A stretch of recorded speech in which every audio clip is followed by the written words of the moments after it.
Alléluia. Il y a 2 semaines, le Seigneur a parlé à mon cœur au sujet de l'Église. L'Église, la grâce de l'Éternel. Et le message qu'il a mis dans mon cœur, c'est un message que je n'ai pas l'habitude de prêcher. Et j'ai dit, Seigneur, tu me demandes quelque chose de difficile, mais aussi quelque chose qui m'est très cher. Parce que j'aime l'Église de Dieu. Alléluia. Et parce que je veux la voir réaliser le plan, les rêves que Dieu a pour elle. Alléluia.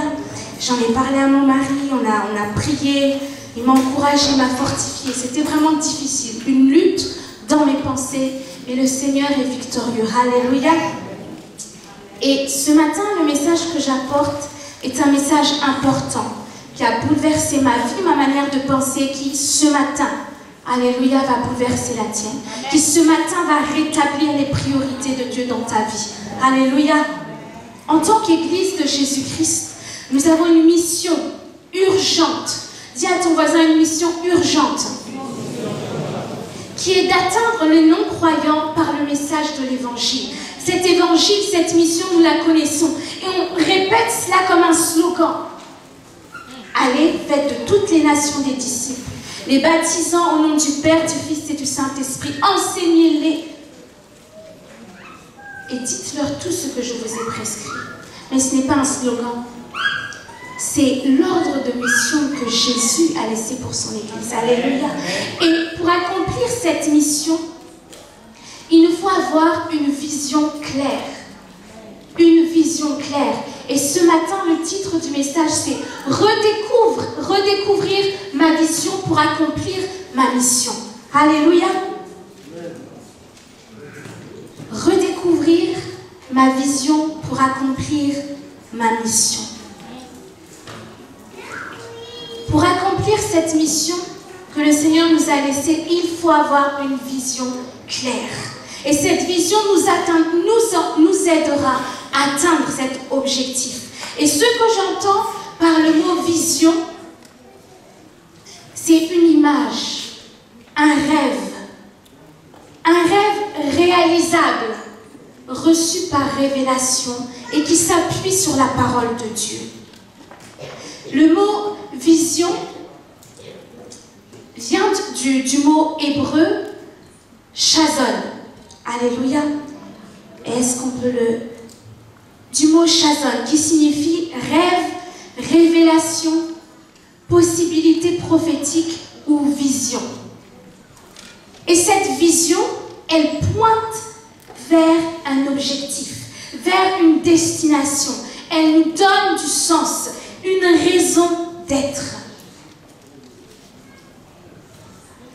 La vision, ce n'est pas un objectif, mais l'objectif nous aide à atteindre la vision. Alléluia. Et je pense que ceux qui sont dans des entreprises, vous comprenez ce que je veux dire. Par exemple, justement, une entreprise qui veut devenir le leader de son marché aura certains objectifs à atteindre pour réaliser cette vision. Et cela va demander du travail, de la patience et du temps. Je pense que vous connaissez tous ce fameux discours du pasteur Martin Luther King. Alléluia. Amen. Prononcé le 28 août 1963 à Washington. I have a dream. Alléluia. Et dans ce discours, il exprime sa vision, son rêve. Voir un jour les noirs et les blancs coexister ensemble, en harmonie. Et vivre égaux. Voici la vision qu'il avait reçue de Dieu. Son rêve, c'était cela. Alléluia. Et toute sa vie, il s'est appliqué. Il s'est donné des objectifs pour voir cette vision se réaliser. Et Dieu qui est bon, qui n'abandonne pas son enfant, un jour accomplit cette vision. Lorsqu'il a reçu cette vision, il n'a pas croisé les bras. Parce que des fois, on a des idées qui nous viennent comme ça. Oh, c'est une belle idée. Mais on ne fait rien. On ne fait rien pour que cette idée devienne réalité. Mais lui, il s'est battu pacifiquement. Il a pleuré, il a jeûné, il a prié pour voir sa vision devenir réalité. Et ce matin, si Dieu m'a conduit ici, c'est pour te dire toi Église, pour te dire toi leader, pour te dire toi équipe de louange, pour te dire époux, épouse, pour te dire à toi jeune gens, redécouvre, reçois la vision que Dieu a pour toi et accomplis ta mission. Quelle est la vision de l'Église? Le rêve pour lequel l'Église vit. Pourquoi venons-nous tous les dimanches? Bien sûr pour être fortifiés, mais ça a un plus grand impact dans son ensemble. Pourquoi on vient? Quelle est la vision que ton couple a reçue? Quelle est la vision que l'équipe de louange a reçue? Quelle est ta vision personnelle? Ce rêve que Dieu a semé dans ton cœur. Proverbe 29, 18 nous dit ceci. Quand il n'y a pas de révélation, de chazonne, de vision, le peuple périt. Il est sans frein. Il est ballotté de gauche à droite. Une église qui n'a pas de vision claire, c'est une église qui se meurt petit à petit. Un mariage qui n'a pas de vision claire, c'est un mariage qui n'est pas heureux et qui, au final, va périr. Un chrétien sans vision, c'est un chrétien qui n'est pas stable et qui ne peut porter de fruits. Un jeune sans vision d'avenir est perdu. Et il court à sa perte. Un jour, on a demandé à un écrivain et une conférencière, Hélène Keller, cette femme était aveugle, sourde et muette. Et on lui a posé cette question. Qu'y a-t-il de pire que de naître aveugle? Qu'y a-t-il de pire? Déjà être aveugle, c'est la fin. On ne voit pas la beauté du monde, on ne voit personne, tout est noir, on sent les choses. Qu'y a-t-il de pire que de vivre dans le noir? Elle a répondu ceci. Voir et ne pas avoir de vision. Voir et ne pas avoir de vision. Mon peuple périt, faute de vision.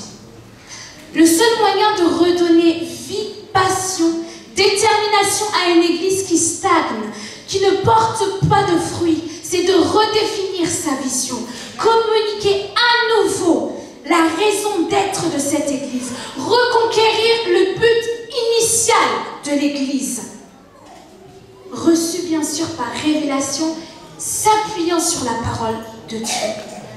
Et en tant qu'église, cette vision doit être claire, connue de tous, afin que chaque croyant ici présent déploie toutes ses forces, sa sagesse, pour voir cette vision s'accomplir. Quand Dieu donna la vision du temple bien-aimé, c'est tout le peuple qui s'est mis à la tâche, parce que la vision était claire. Voici comment le temple devait être.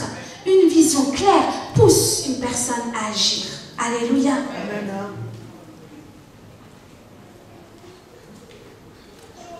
De même, le seul moyen de redonner vie à un mariage qui semble mourir, c'est de redéfinir ensemble, époux et épouse, devant la présence de Dieu, le but initial de ce mariage. Oui, c'est bon, on s'aime, on se marie, mais il y a quelque chose, une vision derrière le mariage. Alléluia. Le mari joue un rôle important. Le mari joue un rôle déterminant dans la famille. C'est lui qui reçoit la vision de Dieu.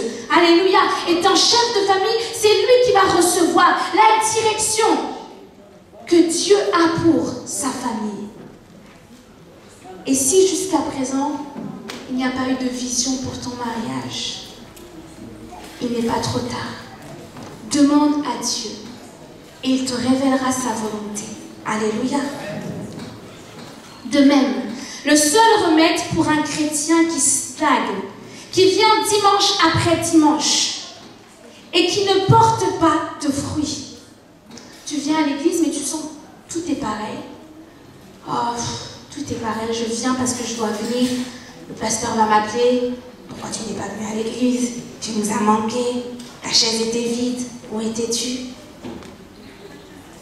Mais le remède pour ce croyant, c'est de redéfinir, reconquérir le rêve pour sa vie. Alléluia. Parce que quand tu sais pourquoi tu viens à l'église, dans quel but tu vas t'appliquer, et tu vas chercher la face de Dieu, et tu vas tout faire pour voir ta vision, ton rêve se réaliser, et pour voir le rêve que l'église a se réaliser. La vision nous donne la direction, la volonté divine pour notre vie. C'est ça la vision. Elle donne une direction, une orientation. Vous savez, tenter de conduire une église sans vision, c'est tenter de conduire un ministère sans vision, tenter de conduire un mariage sans vision, tenter de conduire sa vie chrétienne sans vision. C'est essayer de conduire une voiture dans le brouillard, au risque d'avoir un accident.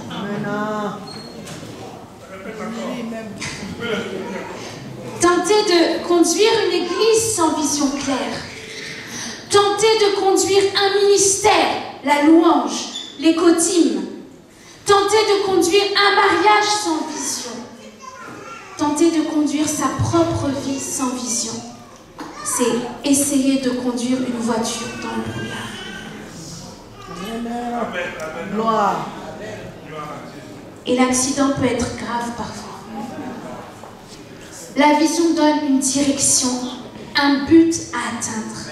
Et sur le chemin qui nous conduit à la réalisation de notre vision, nous ne sommes pas seuls.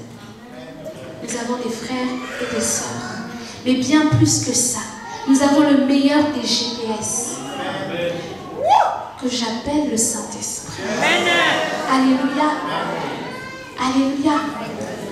Quand tu donnes, hier on a eu cette expérience-là avec mon mari, on partait chez ma tante et je lui dis, oh mais lui simplement la gare et tout ça, là, le nom de la gare et puis on va trouver, je vais me rappeler tout ça. Pas de bol, il y avait le match de rugby France contre Irlande. Hein. Il y avait des sens interdits, il y avait des trucs comme ça. Maintenant, j'arrivais plus à me repérer. Le GPS, il n'a pas de destination claire. Qu'est-ce qu'il fait là? Il tourne en rond et on est perdu. Alléluia. Le Saint-Esprit est là pour nous conduire. Amen. Il est là pour nous conduire. Alléluia. Amen. Mais seulement si nous sommes attentifs à sa voix. C'est bien d'avoir le Saint-Esprit avec nous, mais si tu ne l'écoutes pas, oh oui, je sais que le Saint-Esprit est là, mais si tu ne te penches pas pour l'écouter, il ne te sert à rien. Alléluia. Mon mari et moi, je veux dire, parce que nous connaissons la vision de Dieu pour notre couple. Alléluia. On s'aide mutuellement. On peut se fortifier mutuellement. Et on sait vers quel but on va. Et individuellement, chacun a reçu une vision pour sa propre vie, un rêve. Et chacun, moi, je vais m'appliquer à ce que le rêve de mon mari s'accomplisse. Et lui, il va s'appliquer à ce que la vision que Dieu m'a donnée s'accomplisse. Parce qu'elle est connue de nous deux. Un jour, à l'âge de 10-12 ans, je ne sais pas si maman tu t'en souviens, mais j'ai dit, ça m'a marqué parce que la réponse qu'elle m'a donnée, c'était marrant. J'ai dit, ah maman, j'aimerais bien avoir 50 enfants. Je ne sais pas si tu te souviens. J'aimerais bien avoir 50 enfants. J'avais 10-12 ans, les parents, ne vous inquiétez pas. Et j'ai dit, j'aimerais bien avoir 50 enfants. Elle m'a regardée, elle a souri, elle a dit, oui, on verra. Et d'abord un enfant là, après on verra. Mais sans savoir, c'était le rêve que Dieu déposait en moi. Pourquoi? Parce que c'est à partir de ce désir-là que Dieu a mis dans mon cœur une vision. Et cette vision, petit à petit, s'est construite. Et j'ai compris ensuite que ce que Dieu voulait, c'est que je construise un orphelinat. Amen. Où des enfants vont se réunir, où ils seront enseignés selon la parole de Dieu, où ils grandiront en stature, où ils grandiront pour servir le Seigneur. Amen. Alléluia. Et parce que mon mari le sait, il va m'aider à accomplir cette vision-là. Alléluia. Et quand il sera devant le roi des rois, il dira, oui, regarde, j'ai aidé ma femme, hein? C'était pas facile, mais l'orphelinat est là. Le fruit de la vision est là. Amen. Alléluia. Amen. La vision nous donne un repère. Alléluia. La vision nous donne un repère. Quand on a une vision, on sait si on va vers cette vision-là, si on est bien positionné, ou si nous sommes à côté. Et la vision permet de nous situer. Alléluia. Nous situer. Et quelle distance il nous reste à faire pour voir l'accomplissement de cette vision. Et on peut juger de nous-mêmes. Tu es capable de juger si aujourd'hui, la vision que Dieu t'avait donnée est en train de se réaliser ou non. Si tu es encore loin de sa réalisation ou si tu es presque arrivé. La vision permet d'être précis, de ne pas s'éparpiller, de ne pas se charger de fardeaux inutiles. Alléluia, ça c'est important. J'aime faire beaucoup de choses. J'aime bien le dessin, mes parents ils ont entendu des tas, et surtout mes frères et sœurs, des tas de choses. Un jour j'ai dit je vais être, styliste. Un jour j'ai dit je vais être interprète international. Pourquoi j'ai appris l'anglais et que Dieu l'utilise. Ou un jour j'ai dit je vais être médecin, c'était mon dernier mot, je vais être médecin. Je vais être médecin, c'était ça. Et donc j'ai essayé des tas de choses. Je suis partie par là parce que je voulais être styliste, je suis partie par là parce que je voulais être interprète internationale, je suis partie par là parce que je voulais être médecin, je regardais les émissions, ah maman, explique-moi, c'était quoi, les choses comme ça et tout ça et tout ça. Et je me suis éparpillée. Et en s'éparpillant, on perd de l'énergie. Alléluia. Dieu nous donne un but et il nous faut nous attacher à ce but, à dépenser notre énergie pour ce but et uniquement ce but-là. Alléluia. La vision nous donne la motivation. La vision, c'est une promesse de Dieu pour nous. Parce que Dieu nous aime. Il veut que nous laissions des traces sur ce monde. Parce que Dieu nous aime, il veut utiliser les dons qu'il a mis en nous pour bénir les autres. Et cette vision nous communique la foi au milieu des épreuves. Alléluia. Je regardais un film et le titre de ce film c'est La foi comme une patate. En anglais ça donne mieux, mais en français c'est la foi comme une patate. Un jour, un homme, après avoir vécu des tas et des tas de choses à rencontrer le Seigneur, il est devenu pasteur. Et il a commencé à enseigner les serviteurs qu'il avait autour de lui. Oui, Dieu est bon. Dieu est bon, il faut croire que Dieu est bon. Et un jour, il eut la sécheresse. Et il a dit, le Seigneur m'a parlé. C'était avec les Zoulous, hein, ses serviteurs étaient Zoulous. Il lui dit, mes frères Zoulous, Dieu m'a parlé. Nous allons planter des patates. Et les Zoulous lui ont dit, mais maître, tu es fou, maître. Ici, il n'y a pas de pluie. Les patates, elles vont pousser comment? Il a dit, Dieu m'a parlé, nous allons planter des patates. Il n'y a pas de pluie. Mais parce que Dieu lui avait donné cette vision-là, il s'est attaché. Son pasteur à lui-même lui disait, mais Ingus, tu es vraiment sûr que c'est Dieu qui t'a parlé? Il n'y a pas d'eau. J'espère pour toi que c'est Dieu qui t'a parlé. Il a dit la foi comme une patate. Il a prié, il a prié, il a prié. Il a enseigné les Zoulous qui ne connaissaient pas Dieu, le véritable Dieu. Il leur a dit, il faut avoir foi, il faut avoir foi. Dieu va agir. Et au temps de la récolte, ils n'étaient que deux. Le pasteur commence à lui dire, à son serviteur, il lui dit, ah, mon ami, tu m'as aidé, tu as été fidèle, on a planté des patates. plu. Mais oui, je t'avais dit qu'il n'allait pas pleuvoir, mon maître. Qu'est-ce que nous allons faire? Il a dit, crois. Aujourd'hui, c'est le jour décisif. Ils ont prié. Et il a mis la main dans la terre. Et une grosse patate est sortie de la terre. Alléluia. Pas une, pas deux, mais des énormes patates. Et ils ont commencé à crier, à se réjouir. Et le serviteur lui a dit, oh, le Dieu de mon maître est le véritable Dieu. Mais qu'est-ce qui a fait en sorte que le maître n'abandonne pas? Il n'y avait pas de pluie. Sa vision. Il avait foi que la vision que Dieu lui avait donnée allait se réaliser coûte que coûte. La vision donne la motivation. Quand tu es convaincu que la vision que Dieu t'a donnée s'accomplira, alors tu es motivé. Peu importe les épreuves, tu es motivé. Alléluia. La vision permet de demeurer ferme malgré les épreuves. Parce que j'ai vu le but glorieux que le Seigneur a pour moi. Et si cette vision est pour la gloire de Dieu, elle nous communiquera la force d'avancer, la force de surmonter les difficultés, la force de surmonter le rejet, la force de surmonter l'incompréhension des autres. Alléluia. La force de surmonter la jalousie. Un chrétien sans vision aura par conséquence naturellement une vie chrétienne fade, sans vie. Esdras, je pense que vous connaissez tous Esdras, sinon allez lire. Amen. C'est une belle histoire. Esdras était un sacrificateur, un scribe pour l'Éternel. Et un jour, il fut outré, attristé par le péché qui régnait en Israël.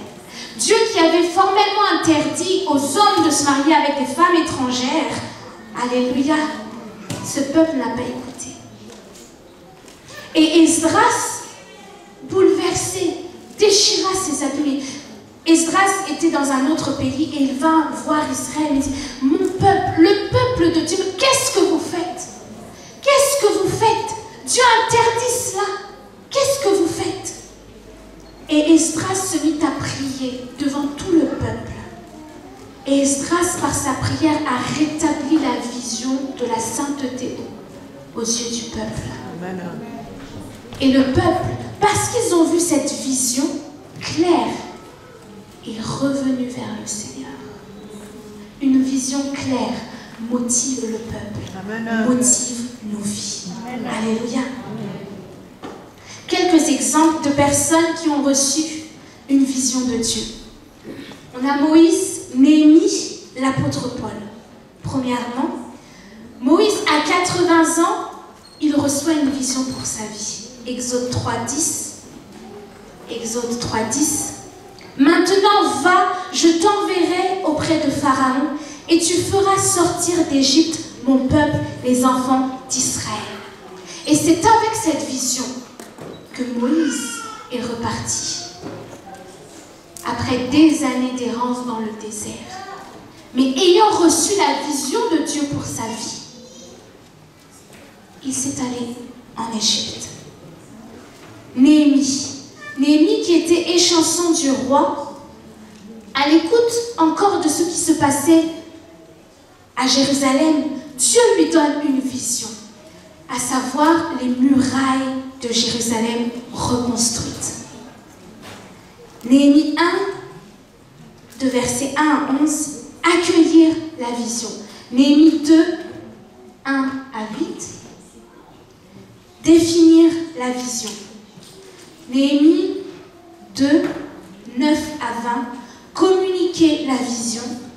Néhémie 3, 1 à 32, réaliser la vision. Néhémie, quand il a reçu cette vision, et nous connaissons tous ce texte, il a rassemblé le peuple. Sa vision était claire. Il a motivé le peuple. Et le peuple s'est mis au travail. L'apôtre Paul avant de rencontrer Jésus sur le chemin de Damas, il avait une vision humaine, une vision erronée de ce qu'était serviteur, ce qu'était un serviteur de Dieu. Pour lui, un serviteur de Dieu devait être comme ça, comme ça, comme ça, comme ça. Et il croyait faire bien. Jusqu'au jour où Dieu lui a ouvert les yeux. Lui qui croyait voir. Dieu lui a montré qu'il était aveugle. Il lui a donné une nouvelle vision. Une nouvelle orientation de vie. Et on peut le lire dans Actes 26, 18. Actes 26. J'ai pas mis. Actes 26, 18. Je t'ai choisi du milieu de ce peuple et du milieu des païens, vers qui je t'envoie, afin que tu leur ouvres les yeux pour qu'ils passent des ténèbres à la lumière et de la puissance de Satan à Dieu, pour qu'ils reçoivent par la foi en moi le pardon des péchés et l'héritage avec les sanctifiés. La vision qui a arrêté Paul sur son chemin. Sa vision, c'était quoi? Les païens. Et il s'est appliqué à voir cette vision se réaliser. Il a reçu une vision précise de Dieu. Et devant le roi Agrippa, il dira: je n'ai point résisté, désobéi à la vision céleste. Et en dépit de toutes les souffrances, les adversités auxquelles il a fait face, il a persévéré. Nous connaissons l'histoire de l'apôtre Paul. Et allant toujours de l'avant pour voir son but se réaliser. Il n'est jamais resté sur ses acquis. Oh, c'est bon, je suis allée en Espagne. Bon, c'est bon, j'ai parlé à tel païen. C'est bon, j'ai fait ce que Dieu voulait. Non, non, non, non, non, non. Il faut voir grand, parce que Dieu voit grand. Alléluia. Et malgré tout ce qu'il a pu vivre, il a regardé devant, laissant tout ce qui est derrière moi. Je regarde devant pour saisir le prix. Alléluia. Tout rêve, toute vision de Dieu, pour vous, vous poussera à l'action. Vous propulsera toujours vers l'avant. Alléluia. Jamais vers l'arrière, non.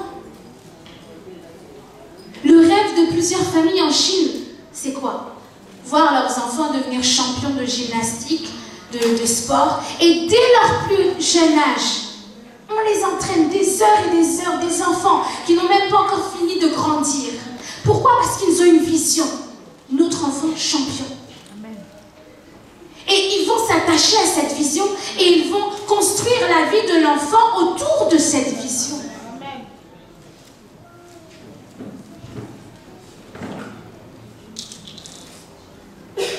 Et toi, que fais-tu pour ton rêve?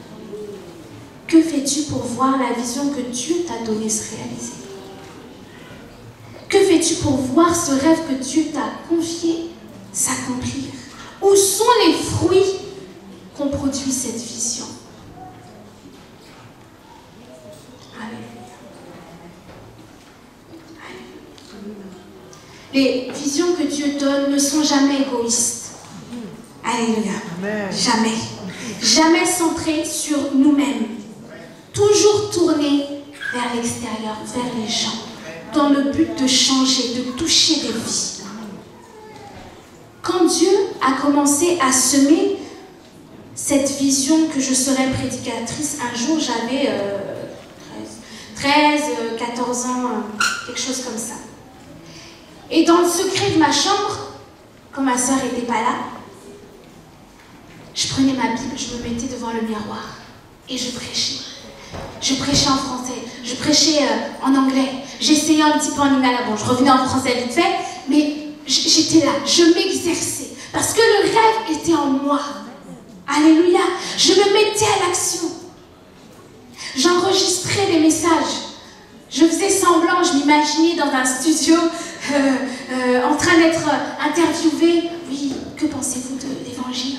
Et répondre, oui, l'évangile, c'est ça. Ah, mais c'est vrai, Parce que cette vision était en moi. Amen. Alléluia. Amen. Toi, qu'est-ce que tu fais? Oh, j'ai reçu. Oh, elle est belle ta vision, hein? Très belle. Ah ouais, t'as vu.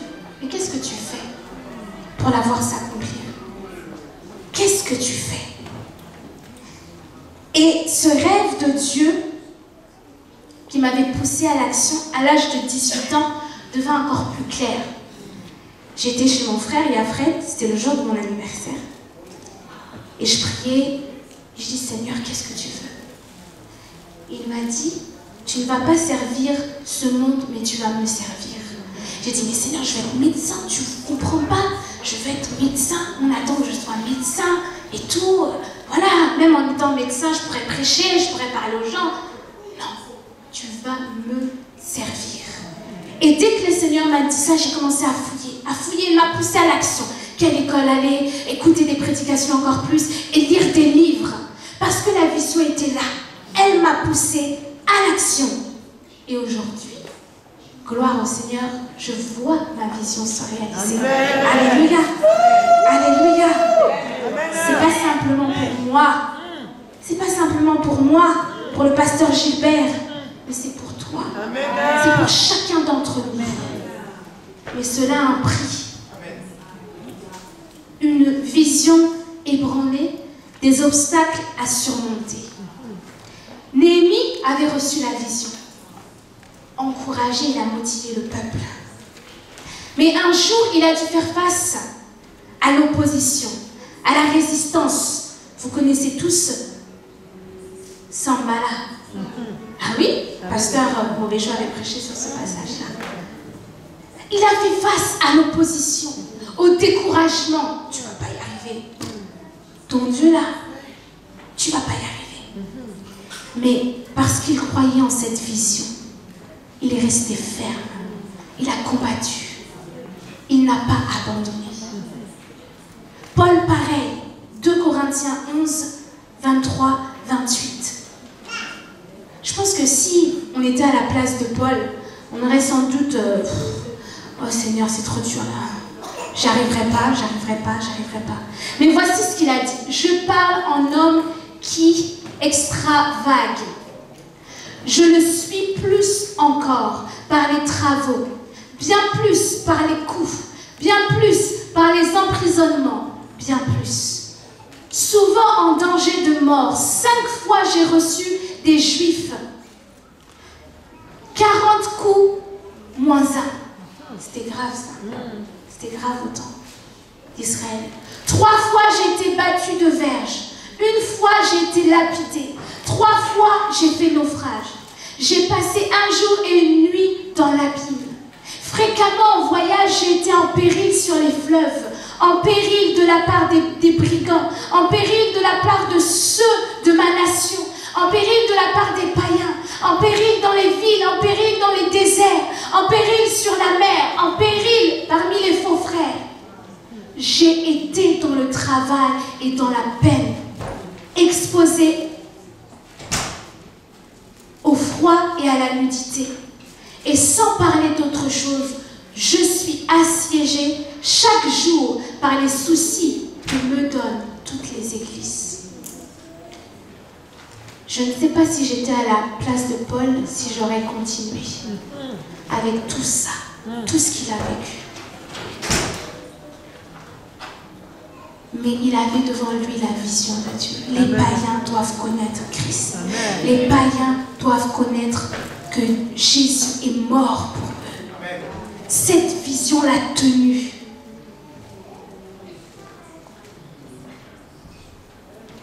De même, la vision que Dieu met pour ton mariage, pour ta famille, pour ta vie chrétienne, va t'aider à tenir ferme. Malgré le manque financier, malgré le découragement, Dieu va nous aider à voir notre vision s'accomplir. La réalisation d'une vision demande du temps et des objectifs. Celui qui a une vision est semblable à un coureur. Mais pas n'importe quel coureur. Et les jeunes, si vous vous rappelez, si vous avez une bonne mémoire, j'avais déjà donné ça. Il y a les sprinteurs et les coureurs de fond. Hein? Pour ceux qui regardent l'athlétisme, hein? Il y a les sprinteurs, ceux qui vont vite. Bla, bla, bla, bla, bla. Moi, j'étais sprinteuse. J'aimais la vitesse. C'était bien. Et les coureurs de fond. Jamais de la vie, j'aurais fait une course de fond. Ça demande trop d'efforts, c'est dur. Mais celui qui a un rêve est semblable à un coureur de fond. Le sprinteur et le coureur de fond ont un même but. Atteindre la ligne d'arrivée et être le premier, bien sûr. Mais les qualités requises pour l'un et pour l'autre ne sont pas pareilles. Et en tant que porteur d'une vision, il nous faut être endurant. Il nous faut être endurant, patient. Je vais vivre ma vie et je ne mourrai pas sans avoir vu la vision de Dieu se réaliser. Alléluia. Et on entendra parler de cette vision génération après génération. Pas parce que Laurence a accompli cette vision, mais parce qu'elle sera à la gloire de Dieu. Alléluia. Elle sera à la gloire de Dieu. Alors oui, on parlera de cette vision. Celui qui a une vision a aussi des objectifs à court terme, à long terme. Il faut avoir des objectifs de vie. Je vis, mais oui, mais pourquoi? Il faut savoir pourquoi nous sommes là. Le coureur de fond, par exemple, il va d'abord se donner comme objectif de courir 800 mètres. Il va courir. Quand les 800 mètres sont atteints, il va se dire, bon, peut-être 1500 mètres. Il va courir. Puis il va se dire, non, j'ai fait 800 mètres, 1500 mètres, 2000 mètres. 2000 mètres. Et chaque objectif va demander une concentration, mais aussi la foi. La foi, je vais y arriver. Et ils vont rajouter peut-être un facteur, le facteur temps. Oui, c'est bien, j'ai couru 800 mètres, mais en combien de temps? Oui, c'est bien, j'ai couru 2000 mètres, mais en combien de temps? Pour voir uniquement leur nom, champion intel de course de 2000 mètres. Mais nous, pourquoi nous battons-nous? Pourquoi vivons-nous? N'est-ce pas? Le prix est bien plus grand. Alléluia. Bien plus grand que l'or et l'argent. C'est un prix éternel. Alléluia. Un prix éternel. Quand il n'y a pas de vision, la Bible nous dit que le peuple périt. Une personne qui n'a pas de vision, c'est une personne instable et manipulable. L'apôtre Paul dit dans Éphésiens 4,14, « Celui qui n'a pas de vision est semblable à un enfant flottant et emporté à tout vent de doctrine, par la tromperie des hommes, par leur ruse, par le moyen de la séduction. » J'ai plein d'exemples de personnes qui n'ont pas eu de vision. La vision, bien sûr, de Dieu, pas leur propre vision, et qui aujourd'hui sont loin du Seigneur. Sans vision, on ne peut être efficace et porter du fruit. Tu vis ta vie, mais tu ne penses pas à produire du fruit. Dieu avait dit à Adam et Ève, multipliez-vous, remplissez la terre, ayez du fruit. Pour être efficace, il faut savoir vers quelle direction aller. Ça évite de s'éparpiller, de perdre du temps. Une lumière concentrée a une grande efficacité, mais une lumière diffuse n'a aucune puissance.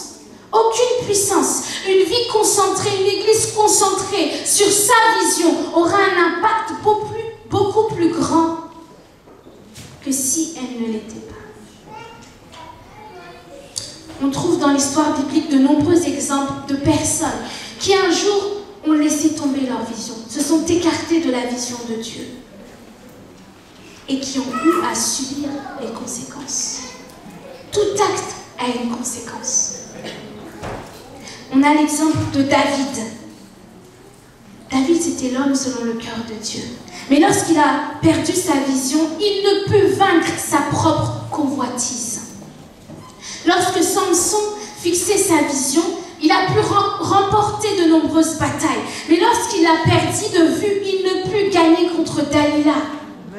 Lorsque Salomon perdit le rêve que Dieu lui avait donné, il ne put contrôler sa passion pour les femmes étrangères. La perte de vision de Saoul le conduisit à la désobéissance et il ne put contrôler sa jalousie pour David. Quand Élie fixait sa vision, il faisait des miracles. Mais quand il l'a perdu, il fuit loin de Jézabel. Sans vision, le peuple court à sa perte. Et on a des exemples bibliques. C'est facile de se détourner de la vision de Dieu. Les obstacles sont trop grands. Je n'ai pas les finances pour. Je me sens incapable. Les passions de ce monde sont trop grandes. Mais c'est détourner de la volonté de Dieu pour nous à un prix. À un prix. Ne laisse personne te dire, ce monde te dire, l'ennemi te dire que la vision de Dieu a semé dans ton cœur ne se réalisera jamais. C'est faux. C'est faux.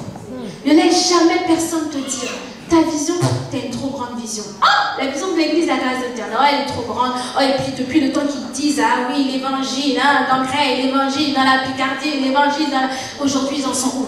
Nous ne laissons jamais personne. Mais c'est à nous de garder en tête cette vision et d'agir pour voir cette vision se réaliser. Dieu pourvoira. Il est donc Jéhovah Jireh, celui qui pourvoit. Ésaïe 26:3 dit, à celui qui est ferme dans ses sentiments, autrement dans ses desseins, dans la vision qu'il a reçue, tu assures, toi Dieu, la paix parce qu'il se confie en toi. Amen. Alléluia. Quelle que soit l'adversité, si cette vision vient de Dieu, aie foi que si tu t'attaches à Christ, qui est l'auteur de cette vision, elle se réalisera certainement. Alléluia. Elle se réalisera certainement. Et nos enfants, nos petits-enfants diront, oui, mon père était un homme de vision. L'église, la grâce de l'Éternel, était une église de vision. Et les fruits sont là. Les fruits sont là. Alors que j'invite les musiciens à s'approcher. Je terminerai juste les musiciens en disant ceci. Le premier visionnaire, c'est pas Satan, c'est pas toi, c'est pas Bill Gates, non plus Steve Jobs, pour ceux qui connaissent. Le plus grand visionnaire, c'est celui qui t'a créé. Amen. C'est Dieu. Amen. C'est Dieu. C'est notre Dieu. Et la vision qu'il a mise dans ton cœur, tu dois la réveiller, tu dois la réactiver, tu dois la reconquérir. L'œuvre que Dieu a faite pour nous est parfaite. Le rêve que Dieu avait pour l'humanité s'est réalisé en l'œuvre parfaite de Jésus-Christ. Alléluia. Le rêve de Dieu, c'est quoi? C'est toi, c'est moi, c'est nous. Dieu rêve à notre sujet. Dieu rêve. Dieu rêve. Dieu voit Natacha en train de prêcher l'évangile. Alléluia. Dieu voit chacun d'entre nous réaliser sa vision. Marcher dans le plan qu'il a tracé pour nous, qu'il a écrit pour nous. Alléluia. Et il est temps, peuple de Dieu, que tu te mettes à l'œuvre pour voir cette vision se réaliser. Il est temps, toi couple chrétien, de te lever et de voir la réalisation de cette vision pour ton couple se réaliser. Il est temps, chrétien, que tu te lèves et que tu agisses pour voir le rêve que tu as mis dans ton cœur se réaliser. Il est temps, Église, la grâce de l'Éternel, que tu te lèves, que tu agisses, que tu travailles, que tu pries, que tu jeûnes pour voir la vision que Dieu a pour toi se réaliser. Personne d'autre va le faire. C'est toi, c'est moi. lève, dit le Seigneur. Il est temps que tu prennes l'œuvre de Dieu au sérieux. Ne dors pas, ne dors pas, n'aie pas peur, dit le Seigneur. Je suis avec toi, je suis l'auteur de cette église. La grâce de l'Éternel, dit le Seigneur, est mon œuvre et elle ira jusqu'au bout. Et on parlera d'elle parce que j'en suis l'auteur. Est-ce qu'on peut acclamer la parole de Dieu?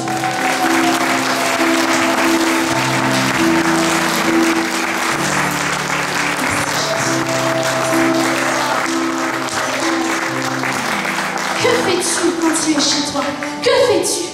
Est-ce que tu penses à ton église? Est-ce que tu penses à l'église de Dieu? Est-ce que tu penses à ta vie? Pourquoi suis-je ici?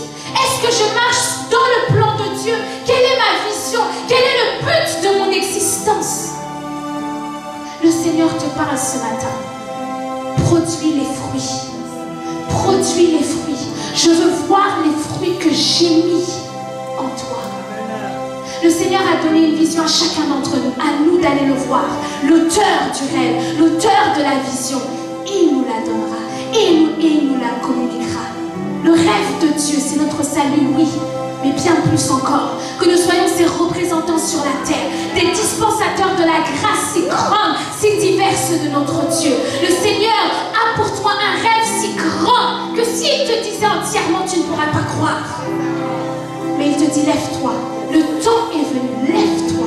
Lève-toi, équipe de louange, levez-vous. Dieu a une vision pour vous. Dieu veut faire de vous, non pas simplement des petits chanteurs. Non, Dieu veut faire de vous des hommes et des femmes qui, quand ils élèveront leur voix, les malades seront guéris. C'est la vision que Dieu a pour vous. Marchez, levez-vous, travaillez pour voir cette vision s'accomplir. Pasteur, Dieu t'a donné une vision. Lève-toi, lève-toi, lève-toi, parce que si tu te lèves, le peuple entier se lèvera et la vision s'accomplira. Alléluia. Lève-toi pour ta famille, lève-toi pour ton couple, lève-toi pour ta destinée. Ne sois pas un chrétien qui dort, mais un chrétien qui se lève parce qu'il sait quelle est sa vision et qui se bat pour la voir s'accomplir. Des âmes meurent, tant de personnes meurent sans connaître qui est Dieu. Toi tu es là, tu te réjouis de l'évangile, tu te réjouis d'avoir un Père si grand, mais eux